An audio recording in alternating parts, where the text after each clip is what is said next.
When I was born in Karlsruhe on September 18th, 1916, my father fought as a German soldier in France. After Hitler came to power in 1933, the work situation improved greatly, and I got a position as a dental technician apprentice. I had the intention to become a dentist. I finished my apprenticeship and was ready to continue training when drafted into the German labor service. Unlike most young Germans who were sent far from home, I was assigned to reinforce the fortifications of the Western Wall along the Rhine River. Our camp was located about 16 kilometers from my house, between Karlsruhe and Rath.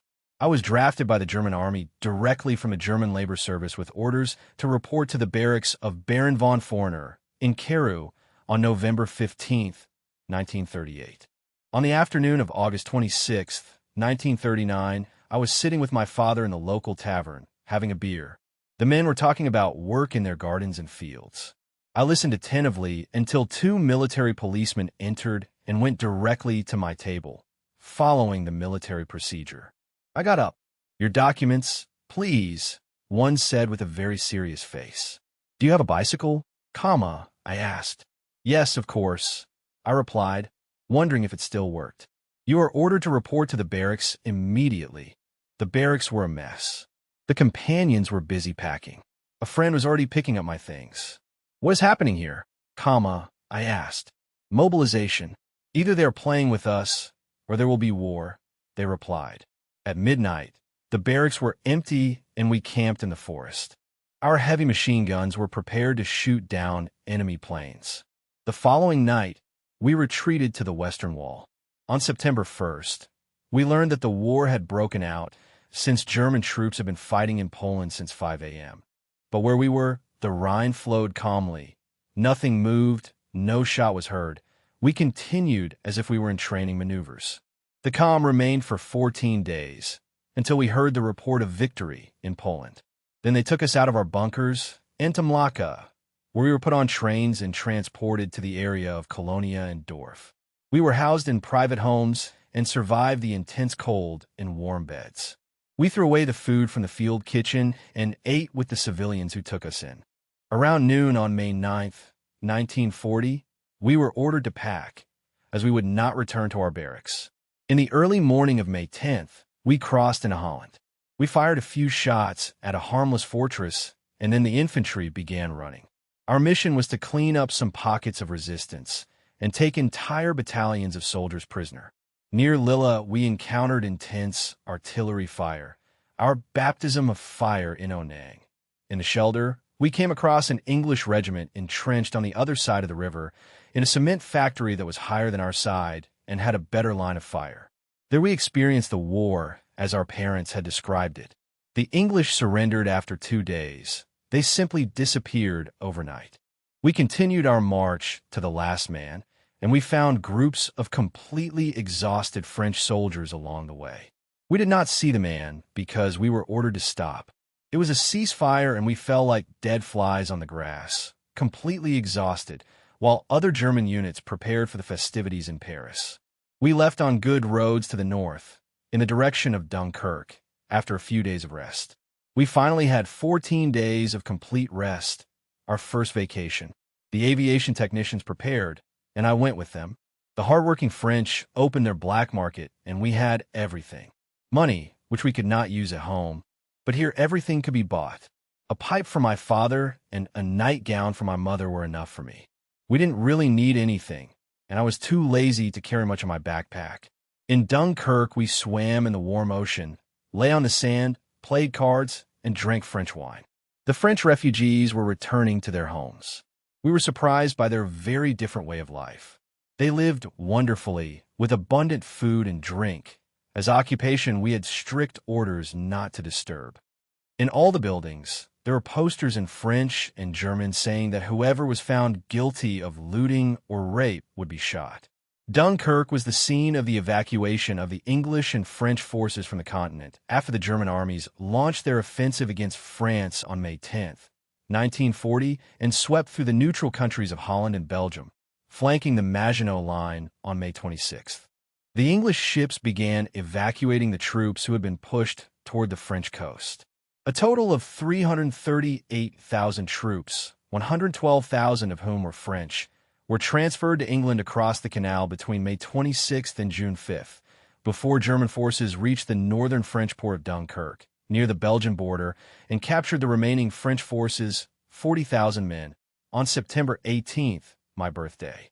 The planned invasion of England was then abandoned. From then on, German planes roared over the canal towards England day and night. The air battle had now begun. The German army ran out of work. They withdrew us 30 miles inland, where we enjoyed a wonderful winter in the beautiful city of Bruges. On Good Friday 1941, the alarm sounded during the night. Everything was loaded onto trains, and my division headed east. Upon crossing the border into Holland and re-entering Germany, we paused in silence and then continued towards Berlin. From there, we continued day and night toward East Prussia. Our trip ended in Johannesburg. That night, we unloaded and marched toward the Marion Lakes, near Seoul. It was an uncivilized area. They housed us in private houses with thatched roofs without electricity. They were very cold and dirty. The roads were unpaved. We Southern Germans had no idea what the granary of Germany was really like. It was the beginning of hard training in a muddy land where the ground was still partially frozen during the day. All movement was towards the west, but at night we advanced towards the east. Rumors flew in all directions. We had signed a non-aggression pact with Russia. We would travel with covered windows through Russia to Egypt, to the heart of Africa, where we would attack the English in Alexandria from behind. Everything possible arose, but no attack on Russia was mentioned. On the afternoon of June 21st, 1941, we vacated our barracks. The companies separated and marched east, then met in the dark forests along the Russian border. Mobilization was underway, and all the cannons of our weapons were pointing east. The masquerade ended on its own, without orders. At 1 a.m., our leaders were ordered to attend a battalion meeting. We received mail and were able to write a few quick lines home. Then the battalion commander stood up calmly, took out a note, and his assistant held a covered table lamp over it. He read in a low voice, "The Führer has ordered the war against Russia, and it will be carried out. 0 hour will be announced in the field. We will see each other first thing in the afternoon on the other side of the line that we have been ordered to clear for the tanks. That's all." At 3 a.m., countless planes with the Iron Cross on their fuselages began to roar eastward. The war against Russia had begun. We crossed the border in silence, without prior artillery fire. It only took 10 minutes for us to receive the first Russian shots. Soon after, the first dead fell, and the German artillery opened fire on the underground bunkers that could be seen in the distance. In less than an hour, we had defeated the resistance around us with white weapons. Then they attacked us from the rear. We all thought we should turn around to cover our rear, but we had orders to continue advancing east to take the Tsar. We reached our goal. The tanks rolled ruthlessly over the Russian infantry, or at least it seemed so. In reality, the Russians made room for the tanks and then attacked us from the rear. This was not France. It was a new Easter tactic. We arrived at the bombed city of Lure. The inhabitants came out of their huts dressed in rags and received us as friends. They even brought beer for us. Our mission had concluded for now. With no new orders, we lay down and silently observed the scruffy residents. Then our field kitchen arrived. We ate pea soup with pork. Chaos erupted. The people were very hungry. Then we found out that the Russians had attacked our campaign kitchens behind us and killed the cooks. It was a new war. Now we had a real enemy. Thus began the first day of the Russian tragedy. The terrain was sown with dead, wounded, and morally defeated Russians. We could not stop to help the prisoners or wounded in any way. Our orders were to advance east, mercilessly. When night came, completely exhausted, we slept in a forest 20 miles from later. We fell on the fresh grass, all afflicted by terrible thirst, but the water carriers returned from town with empty buckets. The fleeing Russians had poisoned all wells. A sergeant and 8 others rode off on horseback. At 4 in the morning, as dawn began to break, 2 of the riders returned. God was with us. They'd found clean water. And so we continued east day and night. There were some small encounters, and we arrived at the city of air, raised by bombs and tanks. We were greeted by battalions of Russian prisoners marching westward.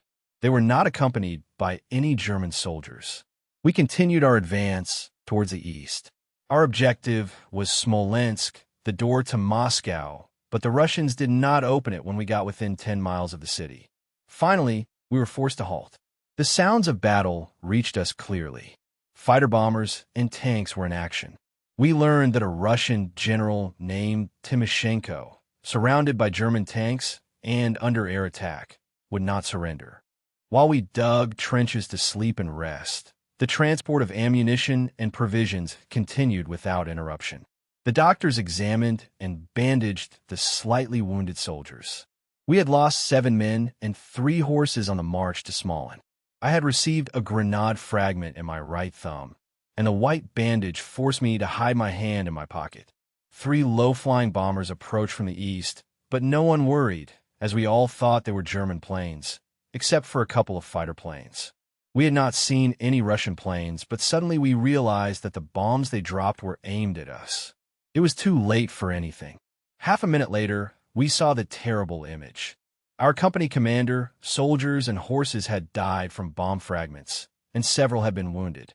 The doctors attended to the wounded, and others took away our dead comrades. The dead horses and unusable vehicles were removed from roads by teams of horses, and the company prepared to leave. We paid our last tribute to the dead with birches on which their helmets were placed. After several days and nights, Smolin was completely surrounded by our divisions. On August 6, 1941, the surrender occurred. We captured 310,000 prisoners, 3,000 tanks, and the same number of artillery pieces. Until that moment, our divisions had fought on foot for more than 1,200 kilometers in 6 weeks. We continued east, bothered by small skirmishes here and there. We knew from aerial reports that the Russians were concentrating their forces around the cities of Gordish and Vyazma and were waiting for us. The advance toward Moscow stalled before Vyazma, and the entire central sector of the Eastern Front stopped. The battle lines were drawn, and we were ordered to dig in. On August 27, 1941, we woke up startled from our midday sleep in a cornfield. The hand weapons crackled suddenly from the woods behind us. Our lines were not well tightened. The soldiers were asleep or playing cards. A troop of Russian cavalry slipped between us unseen and opened fire with their machine guns. They were cut down in a dance of fire from our machine guns. The 300 dead were sent to their deaths without reason by some crazy commissary. On October 2nd, 1941, the central sector of the Eastern Front launched the offensive against Vyazma Moscow. An artillery bombardment with all the heavy weapons was launched against the surprised Russians, the worst we had ever experienced. It felt like the end of the world. The sun was blood red in the sky, like the stillness that the German infantry had feared since the First World War. They stormed the Russian positions. It was frightening. Among the many dead, some who no longer had a human face were still moving. They fired their weapons and threw grenades that exploded immediately, setting our clothes on fire. Later, they were called Molotov cocktails. For 7 days and nights, we were almost continuously in hand-to-hand combat with the steadfast Russians. Early in the morning of the 7th day, we finally reached the edge of the forest in the Wool Lamps area. On October 14th, 2 Russian machine gun bullets hit me in the lower left leg. They bandaged me carefully and put me on a saddled horse. I rode as fast as I could to the main first aid post. There they gave me some papers to send me home, but it took me a long time to get to the main first aid post in 6 Asthma. The first wave of wounded had already been transferred, but there were still many who could not be moved, which kept the medical staff busy. Those of us with minor injuries, like me, had to settle for a fresh bandage. Finally, on the 3rd day after my arrival, I was taken to the operating table. The operating room looked like a butcher shop, and the doctors were working on the verge of collapse, with their sleeves rolled up and their hands bloody, and their clothes stained with blood, while a few kilometers away the destruction was total. A doctor and a nurse looked at my leg almost humorously. It was swollen from ankle to knee and reddish-brown, but it had not yet turned black. The doctor palpated the 2 bullet holes but could not reach the bones. "The sergeant must be sent to Smolensk. We don't have X-ray equipment here," he said. 2 Russian public relations prisoners took me to a cold tent, and I was very relieved. 2 days later, we left for Smolin in a truck under a light snowfall. We went up a hill and stopped in front of a large stone house painted green. It was the hospital. For Russian conditions, it was quite comfortable, but naturally it was crowded. A doctor attended to me when they changed my bandage. The wound had accumulated pus. He also palpated it, since there were no exit wounds. They gave me a mild narcotic, and when I regained consciousness, they showed me the 2 bullets. The tips were damaged, but they had come from a great distance and had lost most of their force. The doctor said that only the bones had been hit, so there were many small splinters in the flesh, and that they would have to come out on their own, which would take time. He said I was lucky and that I would be sent home in the morning. When I was wounded on October 14th, 1941, I was approximately 60 miles northwest of Moscow, among the advanced units in the offensive toward Moscow. Volokholamsk was not taken by German forces until October 28th. 2 weeks after being wounded, I traveled by train to Warsaw and then to Khabur. I finally arrived in Germany. They transported us in buses, disinfected us, took off our uniforms to wash them, and changed our bandages. Early in the afternoon of November 1st, we were lying in wonderful, fragrant beds, and young women were bringing us coffee and delicious cakes. Within a few hours, my fiancée learned about my situation. I got a form to send a telegram, but only for Ellie. My parents only received a card. They were afraid of receiving telegrams from their children at the front or about them. 24 hours after sending my telegram, my beloved woke me up, shaking me. She stood next to my bed, looking at me, struggling with her emotions. We hugged affectionately, and she cried and laughed at once.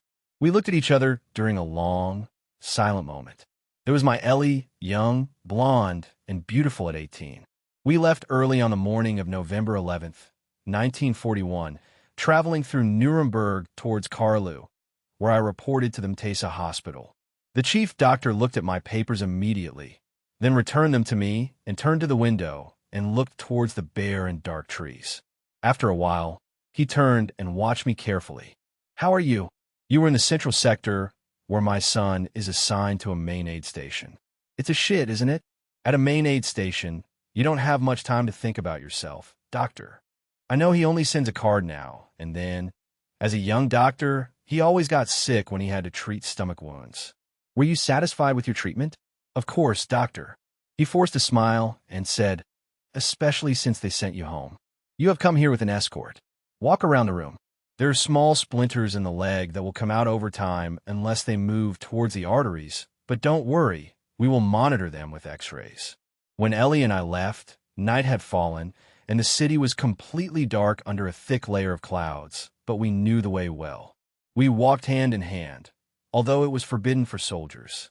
About 100 meters away, we arrived at the tram, and to my surprise, it was full, but there were many seats for wounded soldiers. The tram stopped. We had arrived at the street where Ellie's parents lived in the southern part of the city. We hugged and kissed in the dark entrance, and then Ellie rang the bell. Her father opened the door and lit up when he saw us. He gave me a big hug. Like my father, he was also a veteran of the First World War. The 4 sisters of Ellie's fiancé, her 4 sisters, and her only brother were all in the army and stationed outside of Germany. The girls shook my hand silently, with tearful eyes. Ellie's mother finally said, "At last, one has returned." We began preparations for our wedding on New Year's Eve. I invited my in-laws and Ellie to dinner at a restaurant nearby to celebrate our engagement. Everything was rationed, so dinner consisted mainly of wine and a piece of bread. Rings could not be bought in stores, so my in-laws took the rings off their fingers and put them on ours. It was an unusually generous gesture. They had married shortly before the First World War began. It was undoubtedly a good luck charm. I was the second to carry the ring through the battlefields of Europe and return home. We planned to get married at noon. Meanwhile, I fulfilled my assigned duties at the 109th Replacement Company, where experienced, wounded, or sick soldiers from the front were used to train new recruits. It was a duty as in peacetime. I had a schedule like any civilian with a normal job. With our plans to get married at noon, I was sure that nothing would happen before that date. However, in the early morning of April 28th, 1942, the sergeant on duty woke me with the order to report to the secretary's office. There I was greeted by the sergeant major. You must go immediately to the quartermaster to have clothes and equipment delivered to you for deployment. Afterwards, stay with your girlfriend in the municipal office at noon. You do not need to attend roll call.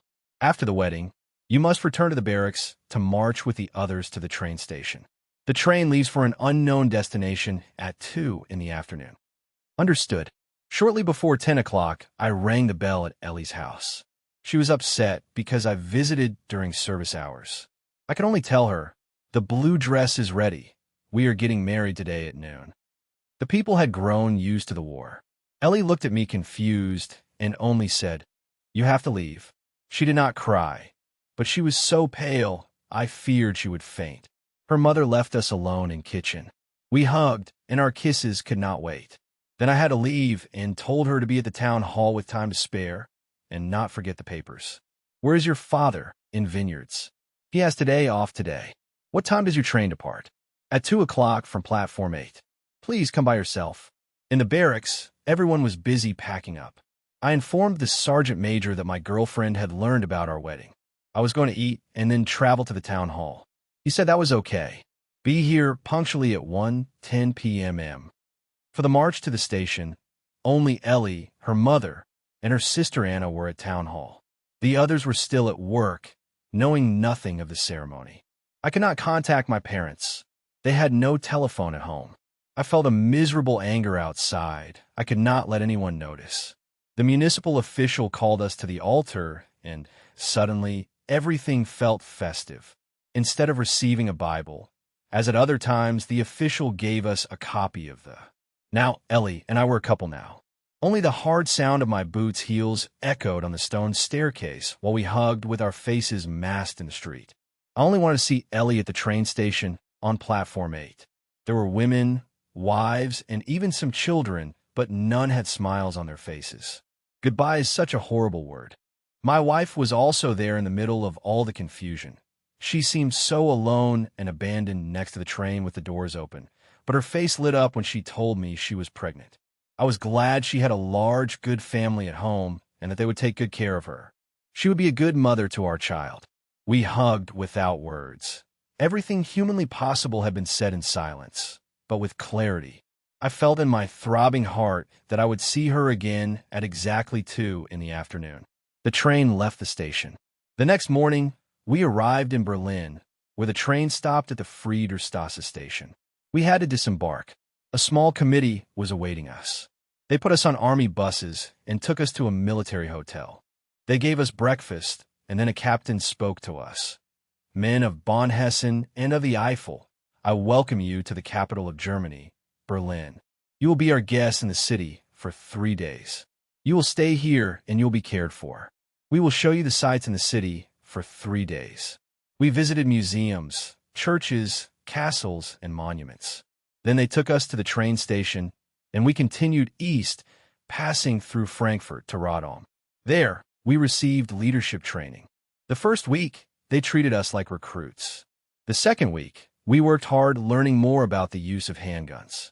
The third week, we started early in the morning with a 3-mile run through the forest. Then we had breakfast and trained with gas masks in a gas chamber. In the afternoons, we had to write essays. One of the favorite topics assigned was about those who give orders must first learn to obey. Other topics included what camaraderie is, what it means to be German, and how German women and children should be treated regarding the future of our people. The topics were assigned at the beginning of the hour, and each essay had to be at least 4 handwritten pages. The last week was dedicated to the exams. After we were freed from Ram, we traveled by train to Warsaw. We were surprised by the newly cleaned wagons. A wise guy boy said, "Children, do not take beer to Munich. Owls are not taken to Athens nor lice to Russia. We are going home." Nobody laughed. He was lucky that they did not throw him off the train, but, curiously, the train headed south of Warsaw, toward Lodz, and then west. We grew restless. The poison stove of rumors seethed. To the west, You could see tears in the eyes of men who seemed so tough. Somewhere we stopped, smoked anxiously, and remained silent until someone suddenly opened the door from outside and shouted, as if he were crazy, "I just spoke to a railway worker. He says our train is going to Wrocław." The joy that was unleashed is indescribable. Home, to Germany, to Wrocław. We learned that the train was going to Dresden, but the railway workers knew nothing more. We stopped in Karlsruhe and got off. Nobody knew we were home. They gave us 3 weeks' leave. They loaded our backpacks onto trucks at the train station, and we were able to go home immediately. We drank a beer together in the station inn and then separated to quickly go home. I went on foot. As I turned the corner and entered the side street, I saw Ellie standing on the sidewalk, talking to a young woman who was rocking a small child. The sun was shining on their faces. It was a beautiful image. Ellie heard the sound of my boots and turned to me, covering her mouth with her hand. I took it away and kissed her passionately. I immediately felt how far along she was in the pregnancy. Our apartment was small, but it was very well decorated. Ellie's parents had bought some kitchen utensils for us. The living room furniture was used, but it was well built and assembled by relatives. We hugged and were happy. We went to bed early that night. My right hand rested on Ellie. From time to time, I could feel the strange blows of a being pushing towards the world. Often, my sleep was interrupted by dreams that terrified me and left Ellie restless. I smoked a lot of cigarettes in the kitchen to try to calm down and restore order to things that cannot be controlled. I went out with my wife to places, drank beer, interrupted the young recruits sitting at the main table with the veterans of the First World War, and we discussed strategies, answered questions for which there were really no answers, and which bore my wife terribly. Then we went to the cinema and contemplated representations of the old heroic times that contradicted history. We watched the newsreels that showed artillery fire from some sector of the front, filmed well behind the battle lines. Since enemy grenades could destroy a camera. When my leave ended, I was assigned to replacement company 109, located in the Kaiserau, right in the city center. I could go home to eat. It was a wonderful time, but it ended quickly. After a difficult farewell at the train station, we headed east. The 109th Field Regiment needed replacements fast. After a train journey through damned Russia that seemed to have no end, we stopped at Gak. We were ordered to get out quickly and lie down under the wagons. Russian fighter bombers greeted us with bombs and machine guns, but our anti-aircraft was well positioned, and we did not have a single wounded. The front was about 24 kilometers to the northeast. The march suited us fine. At 4 o'clock in the afternoon, we were at regimental headquarters. There were hardly any familiar faces. The Eastern Front had stabilized east of Gzatsk, a city located about 16 kilometers west of Moscow. In early 1942, after Soviet forces launched their Moscow counteroffensive in early December 1941, pushing back the German armies from Moscow to Volokholamsk, where I was wounded on October 14, 1941, and then another 30 kilometers further west. I was assigned to the 4th Machine Gun Company. My company commander was Paul Nagel, whom I had known since 1938. After a brief private chat, he sent me with a messenger to my position, where I found only 4 grenade launchers, 2 of them Russian. There were none of the old ones among the young, and everyone was glad that I had experience on the front. The weapons of the men were well cared for, and the way they carried out their tasks with the launchers was excellent. Each one knew what he had to do, and exercise with the launchers indicated that the men were in order. I was very satisfied and left them alone. It was early September 1942, a restless yet sunny day. I had to be continuously attentive to the Russians in the forest using my binoculars. None were seen, but they were hammering us harder than usual with their unpredictable artillery. It was heard when they fired and when they randomly impacted our forest around 7 p.m. I felt relieved. My legs hurt from standing in the hole, so I lay down in my bed. There were hard sausages on the table for dinner, but I was neither hungry nor thirsty. I slept somewhat restlessly and, upon waking, realized that I had not tested the grenade launchers. I spoke with the sentinels and took a look around. Then I began walking from the firing position toward the bunker. At that moment, a grenade landed about 10 steps from me. I heard shrapnel hit a tree and felt the impact above the belt on the left side of my stomach. It was not especially serious, but the fear pushed me to the bunker with the... I sat carefully on the bench, took off my belt, and noticed that I had a tear in the upper part, as if it had been cut by a bad saw. When I opened my jacket, the guard looked through the door, saw the bloody shirt, and immediately asked for help. I held the bandage over the wound. The doctor said to let the blood flow freely to clean the wound. He asked me if I wanted to lie down in bed or if it was more bearable to be sitting. I stayed sitting. Every movement hurt. The splinter was stuck somewhere inside. When the doctor arrived, he asked me immediately when I had last eaten or drunk anything. I had not tasted anything since noon. My dinner was still there. Obviously, he was happy and said, "You have been lucky." Then he took alcohol from a bottle, cleaned the hole, and tried to find the splinter with a probe. Next, he gave instructions for my transfer. A wound in the abdomen, the most feared by all the soldiers on the front. I hardly felt anything. I was in a trance, many kilometers to the west, where perhaps my wife was giving birth. At some point, I must have stayed. The cart stopped somewhere. I heard voices. The foreign body in my stomach was painfully noticeable with each movement. Meanwhile, a man came in and took my temperature. I did not ask questions, and he said nothing. I arrived in Smolin on September 14th. The splinter was in my intestine, just as the field doctor had assumed. I was very confused by everything. The medication, the narcotics, the operation, the concern for our son's birth, and the rumors about partisan activities behind the front. Questions about the railway line's safety. I was sent to the Zau Reserve Hospital in Germany on October 10th, 1942. At the end of October, I was assigned to a recovery company in Karasu and granted leave. I saw my son Ginner for the first time. He had been born on September 15th. It is impossible to describe what I felt in words. We were happy. After my recovery, I was assigned to the 4th Replacement Company of Regiment 109 in Strasbourg. Once again, I trained recruits. I had a nice single room, and there was an excellent cook in the canteen. Later, I found a room for my wife and son in the city. It was a wonderful time. Our Gunter grew strong, healthy, and was very active. Every afternoon, we went out for a walk. As a soldier, I could not push the stroller, but Ellie was a proud mother. At home, Ellie thought about Christmas and knitted a new sweater while I played with her little one on the floor until bedtime. Christmas arrived, and then the New Year. It was impossible not to realize that everyone was sad. The men were far away. There were no friends. The 6th German Army was trapped in an uncertain fight in Stalingrado. The entire German people was deeply shocked.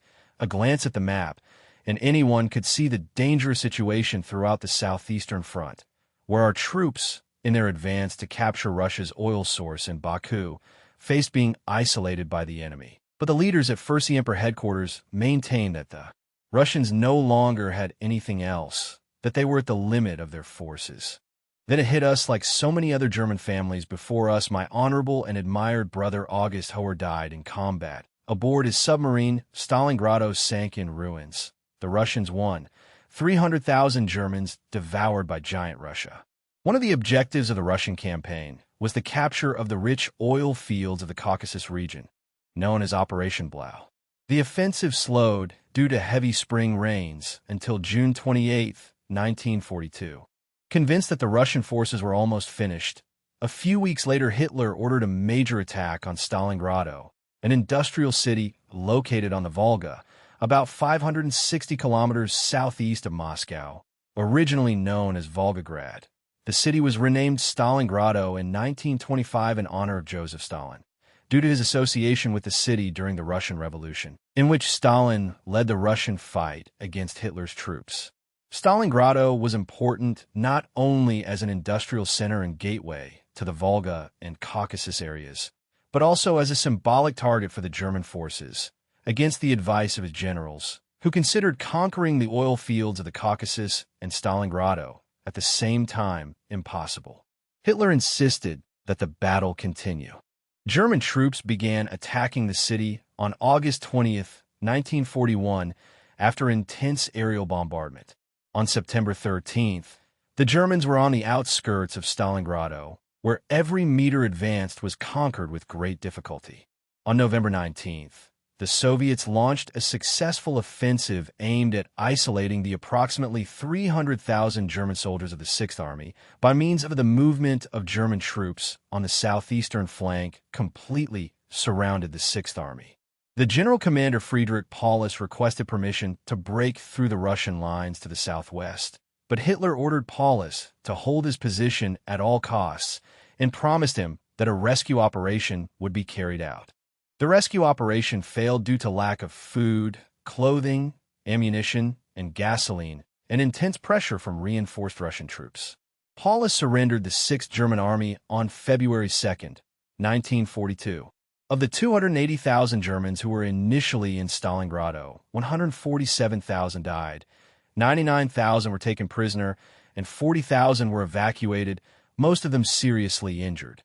Only a few thousand of those captured in Stalingrad returned to Germany after the war, including General Paulus, who, as a prisoner of war, publicly condemned Hitler and Nazism. Most of the prisoners died of starvation, partly as a result of the inhumane treatment that the Russians inflicted on German prisoners. The defeat at Stalingrad marked the end of the German offensive against Russia. Soviet forces began an effort to drive the Germans out of Russia and pursued them to Berlin, where they arrived in the spring of 1945. The siege of Stalingrad occurred when the German efforts in northern Africa suffered a severe setback when British troops under General Bernard Montgomery defeated German forces at Al Alamein in late October and early November 1942. British and American forces also landed on the coasts of Morocco and Algeria and, within days, controlled all of French North Africa to the border with Tunisia.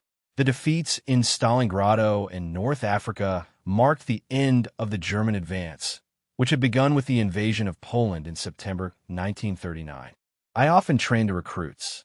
I felt sorry for them, but we had to be tough on them. One had to learn iron discipline. I was still their comrade. After all, I knew what they were facing. I spent the afternoons in his room, worrying about their personal problems and concerns. Often, instructors who had not been on the front lines only had their work plan and training program in mind. On December 5th, 1943, almost everyone received leave. I had been declared fit for combat. I enjoyed the leave. My brother Willie had also returned home from Cray, where he was commander of the Hunter Siegfried submarine in the Black Sea. We celebrated Christmas knowing that things would soon change.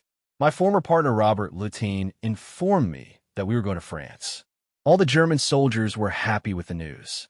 I was especially pleased that the 65 recruits assigned to the Grenade Launcher Detachment were men I had trained. We marched to the Strasbourg train station and were taken by train to the training center in Monsingone, a miserable place located on a high plain in the Schwabish Alb. It was terribly cold, the snow was a meter high, and it was a gigantic military camp made up only of barracks. Italian prisoners of war lazed around the camp, asking for food. The poor devils were not to blame for ending up in that situation. They fed us mainly with stews and soup, and we couldn't keep anything in our pockets to help them. There was a lot of bread, so they had to settle for that. On January 6th, 1944, we began our training. Our young recruits had only been soldiers for 9 weeks. They had been in the Hitler Youth Labor Service and were completely unsuited to the war. It was very easy to work with them. Even when we loaded them with the heaviest weapons, they kept laughing and singing at the top of their lungs as we marched. It is wonderful being a soldier. Lenton told me we would be in Mingen for only a short time. Those who could had asked for their wives or parents to visit. Naturally, Ellie soon came to see me. We spent some wonderful days together, and then the train to France was ready for us in Urac. Ellie and I were not the only ones who had to say goodbye one more time, but at least we did not have to go to Russia. On the contrary, France was a very cultured European country, with everything one could wish for. The train left on January 15th, 1944, crossing the Rhine through Metz and towards Verdun, where the trenches of 1914 to 18 caught our attention. The train stopped and unloaded in Bieux in northern France. Our assigned accommodations were in some miserable sheds and stables, but we were under the leadership of Lenin, an incredible being. In a nearby town, we found a small castle with a large courtyard, stables, rooms, a hall. Everything we could have wished for without asking. The area commander, Luton, gave the order to move us to the castle. He gestured for me not to worry, and everything went well, as always in life. The good times did not last long. We were moved to KH, but I found accommodation for us in an empty school near Ka. We built fortifications, dug trenches, and placed the so-called Rommel asparagus against aerial landings by the English. After Luton left for his honeymoon, our division was transferred to S. Bad Dinnet. I was the commander there. It was an incredibly beautiful area. I wrote to my wife that nothing would please me more than for her and Gunn to come and be with me. There was a wonderful castle on the edge of the sea, and the ocean water was delightful. When the sun shone, it looked like paradise. The sky was high and blue, and the water was green. Even the dumbest soldier realized that the Allies would not attack there. There was no possibility of landing ships. There were only broken rocks in the water. It did not seem that any landing ship with invading soldiers could take position. The defensive positions around St. Malo Dinnet were ideal. Like almost every night, I was standing on the terrace of a bunker with a captain, the heavy artillery observer. It was June 5th, 1944. Our watches indicated 11:10 p.m. m.m. When lowering the binoculars toward his chest, the captain said, "Not today, for sure. Look, hearer, the waves are very high. The night is too clear. If any warship appeared on the horizon, I could shoot it down with my artillery. Let's go until tomorrow." We parted, and I left with those who were on guard. The beach was secured with barbed wire and mines, but due to the EB and the tidal flow, they needed constant repair. The men on guard were all at their weapons and very awake. The phone rang exactly at 1:10 a.m. mm. The report said that Allied planes were dropping dolls in the north that exploded when touched. I passed the report immediately to our men. A little later, the company commander was on the phone. He said very excitedly, "Horror, sound combat alert. Immediate combat alert. Report immediately when it has been carried out. I still don't know if it will be serious. Is there anything unusual there?" Soon we found out that the Allies had landed in Normandy, with intense fighting around Cherbourg in St. Malo Dinnet. On June 9th, 1944, nothing stirred. We were pulled back to the north. The Americans had gained a solid foothold, and, with their total air superiority, we could only march at night. Our division was in trouble. Differences of opinion among our leaders divided regiments and even battalions. Casualties increased due to the strength of American air power. On June 15th, 1944, the Americans had arrived at Eslaunt. We were withdrawn from the front and joined by the 91st Division, which was in the midst of intense fighting. For us, the fighting had begun. July 1944, the heavy American grenades explode, bringing death and destruction to our positions. The air is thick with iron and the stench of burnt gunpowder. Sergeant Hagel, leader of a rifle platoon, and I spotted an American machine gun position about 400 meters away and destroyed it with mortar fire from my unit. The enemy recognizes our observation post and responds with accurate fire. We both barely reached an anti-tank trench before the ruin of revenge befell us. I tried to establish contact with the fire command using a field telephone, but the box remains stubbornly silent. Undoubtedly, the cable was cut by a grenade. Before I can hang up the handset, I am blinded by a dazzling flash, followed by a terrible detonation. My companion collapses next to me, his eyes still open. A grenade splinter pierced his steel helmet and opened a fist-sized hole in the back of his neck. I carry him on my shoulders to his company's combat post. For the last few days, death has taken its toll. I return to my firing position, located about 200 meters to the right and nestled in a densely wooded cow pasture. I sit in our well-built bunker, covered with thick tree trunks, and still do not understand why I am alive. The firing has subsided. Only a few grenades, apparently misdirected, unsuccessfully seek a target. Instead of answering my companion's disturbing questions, I put the canteen full of Calvados to my mouth and look through the opening of our shelter towards the meadow that has been razed by American grenades. Little by little, the good alcohol brings me back to my senses and makes me smile. I turn and look at the young but hardened faces of the men. Okay, guys, if you see the telephone line reestablished, they're going to continue to observation post B. Keep the telephone handset ready and prepare for action quickly. I get up and leave the bunker without noticing the relieved looks of my companions, somewhat confused and slightly dazed by the brandy. I arrived at the observation post located in the middle of the battalion's line of defense. Man and Callie. I remove the fallen earth from the trench. Suddenly, the phone rings. Everything is in order. A voice croaks through the handset. Good, I say. Bring ammunition to the position as soon as possible and report when you're ready to fire. Have Sergeant Herman put 2 cars in motion to replenish the reserves a little later. Moeller, my messenger, kneels next to the trench. Has something happened to you?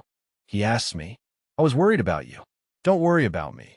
I tell him while Moeller digs the hole deeper. I search for enemy lines with my glasses. Worrying about me, I reassure him while Myler digs deeper. I search for the enemy lines with my glasses. The machine gun position that we destroyed before is occupied again. Apparently, the Americans believe that a grenade does not fall twice in the same place. As I watch a carefree soldier dragging ammunition to the position, an enemy observation plane approaches. Mirror has camouflaged the freshly dug earth with a tent canvas. We don't move because we know these guys have very good eyesight. It flies over us, heading south. It is the perfect moment. The phone rings. It is announced that we must prepare to shoot. I grab my earpiece. Herman, how many grenades are at the position? 90, he answers. Good. Prepare 20 and advise when ready to shoot. I will order through the line. My head feels blank despite the heat. My hands feel cold as I place the pistol on the trench edge. A single thought dominates my mind. Eye for eye, tooth for tooth. That is the law of war. All in order. Herman, I whisper into the earpiece. Don't lose sight of the artillery spotter plane. As soon as 20 rounds have been fired, everyone to the bunker. Don't forget the launcher camouflages. The Americans will surely send their iron by express. Work carefully and shoot when ready. I observe the enemy position with the binoculars, and I hear the detonation of the launcher that propels the grenade out of the cannon towards the target. Before the explosions, the first earth fountains rise to the sky. Seconds later, the grenades explode with a deadly sound. Almost at the same time, a machine gun from the Hagel platoon concentrates fire on the enemy position. A frightening image of utter destruction appears before my eyes. A deadly silence follows that infernal roar. The enemy position is completely demolished. Nothing stirs. The task has been fulfilled. It is 8 p.m. Sergeant Herman comes to relieve me now. We smoke cigarettes in silence. The Americans are silent. The fire is directed toward the roads and crossings. Twilight looms over the bruised earth as friends and enemies pick up their fallen comrades. Lost in thought, I stumble in the grenade craters. I go back to the bunker. Today, it has been infernally hot, but my evening report to the company does not contain any casualties. I don't want to know anything about foo, my friend. The good French Calvados tastes much better, and I still have 2 cans in the bunker waiting for their destruction. When the mail arrives, I am no longer able to read letters from distant Germany. July 3rd, 1918. I am awakened by the roar of an unbridled war machine, and I run toward the bunker exit. The Americans send their usual morning greetings to the main battle line. The fire of machine guns is heard. My platoon is ready to fight. The American projectiles explode with a deadly sound in the neighboring cow pasture, where a false position was built to deceive reconnaissance planes. Only 2 unfortunate cows and a calf remain with their heads down, eating the bushes that frame the meadow as a fence. With a few jumps, I arrive at our mortar position and am greeted by the smiling crew. Sleep, Sergeant, asks the crew chief. You nightingales, can you sleep through all this commotion? I answer him then. It is 9 o'clock, and I am told the Americans have been bombing us since 7:20. Why didn't you wake me? Heron did not allow that. Yesterday was a hard day, so you need a rest. The chief of the crew smiles. I feel honored by your affection, friends. What has happened in the meantime? I ask. Around 5 o'clock, an American reconnaissance patrol was captured, and, as it did not return at the scheduled time. An entire company was sent to investigate, but the soldiers at the front did not allow the enemy into our territory. Now they are insulting us and throwing split peas at our garden. They inform me around 10 o'clock. I meet Herman at the battalion command post. The weather is splendid, and the front is completely calm. Too bad the enemy entered our territory. Now they are insulting us and throwing broken peas at our garden. They inform me around 10 o'clock. I meet Herman at the battalion command post. The weather is precious, and the front is completely calm. It's a shame the weather is so good in the middle of this shitty war. I greet Herman. You can't do anything. It's our turn. Try to smile. I'm sorry, but you're right, I reply, disgusted, and unbutton my canteen. I remember the French we saw swimming with their girlfriends while we, the Germans, hurried with forced marches towards the beaches of the landing to defend France from the invading troops. That's how things are. He smiles like an old drunk as I pass him the canteen of Calvados. I think we will all become drunks who will have to be treated in hospitals after the war. We are very lucky that there is alcohol in almost every basement. It is something that we missed in Russia, but then Yvonne shot at us day and night, and all that on an empty stomach, which forced many to quickly change their pants if they didn't want to get dirty. I smile and also take a good drink. Stop talking about Russia, Herman, otherwise my whole body starts to tingle. Calm down. I prefer to be in France, despite the Americans' material superiority. The only thing I don't like is the laxity with which the war is being waged. I confess that to him. Well, the important thing is that our division is in order and nothing can make it falter. We have to hold on until the command can assess the situation and put battle-hardened units into action. He tries to encourage me. He may be right. I agree with him. But I prefer an energetic attack to crouching in our holes waiting for the Americans to land their troops. Furthermore, I am still puzzled as to how Cherbourg could have fallen. Many things have happened so fast that we cannot explain, so it is better not to think about it and simply worry about saving our skin. Herman suggests it to me and narrows his eyes to look at the enemy line with binoculars. Look 30 points to the right of that big poplar in the low bushes. Something is moving. You're right. A group has placed an anti-tank gun in the bushes, and that idiot over there is starting to camouflage it. I lower my voice and measure the distance accurately. Herman, I whisper to him as I turn the telephone crank. Launch a second. Load in the basic direction, 30 additional degrees. Distance 380. Report when ready. I move to our launch position after Herman calculates the distance. I hope that thing doesn't shoot before our mortars arrive. I whisper again. I have never liked those things. They're too fast for me. They reach their target before the shot is heard. I like artillery much more. Its howling noise gives you a chance before it kills you. Shortly after a loud shot, without binoculars, I look at the target. A fountain of earth rises and falls to the ground about 150 meters away. I immediately contact Mortar Launcher 2 and change the distance to 100 yards further, while the well-trained fingers of Launcher 1 extend the distance to 530 yards. Seconds later, 6 grenades leave Launcher 1's barrel.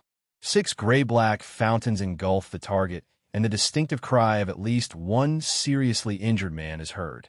The smoke has cleared. I clearly recognize the poorly camouflaged anti-tank gun. 2 spots next to the target are just scorched earth. Everything is calm. Satisfied, we light cigarettes and grab the canteen. Whoever shoots first and hits can live to an advanced age on the front. The sounds of engines are rapidly approaching. The fighter planes arrive, spitting bullets through all their holes. They chase like wild hunters across the main battle line. They deviate and now approach from the east along the line of defense. The detonation of light bombs and the fire of the weapons on board fill the air as if the day of judgment has arrived. After a considerable time, the scare has passed. Only an enemy observation plane hovers overhead. The doctors get to work at 3 p.m. The battalion orders us to prepare for a concentrated attack against enemy positions. We are not given a time. We must report when we have finished preparations. At 4:10 p.m., am on the dot. Hell breaks loose when a huge fire dances over the enemy line and hot steel roars in a merciless destruction from all the battalion's weapons and towards the American bridgehead on the Cottontown Peninsula. The infantry, with light tanks, begins the attack. I have orders to follow with 2 launchers to help watch the attackers and eliminate any obstacles that appear. Suddenly, the entire front is set in motion, as during my first attack in the Schelde, in Holland, and later with all the attacks in Russia. A sensation of glacial cold takes hold of me, but then the shock and fear move away from me. Taking advantage of every nook, I move toward the enemy position in the immediate vicinity of our battalion leaders. My ears witness the usual devastation as we break into enemy positions without much resistance. A machine.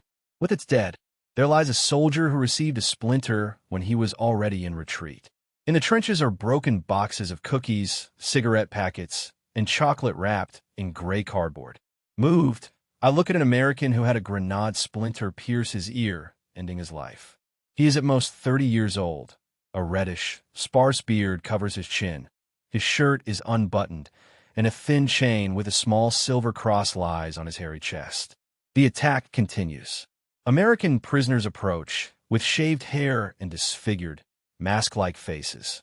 One has a naked woman painted on the back of his jacket, another a map of Europe on which Berlin, underlined in white, can be clearly read. 200 meters ahead, the handguns speak a clear language. More prisoners approach, but the resistance hardens and the attack stalls. When asked, the battalion commander tells me that we do not have a specific target objective, but only orders to advance in the general direction until we meet strong resistance and then stop. Our task is to harass the enemy and capture men and material. At night, we will withdraw and return to the positions from which we started.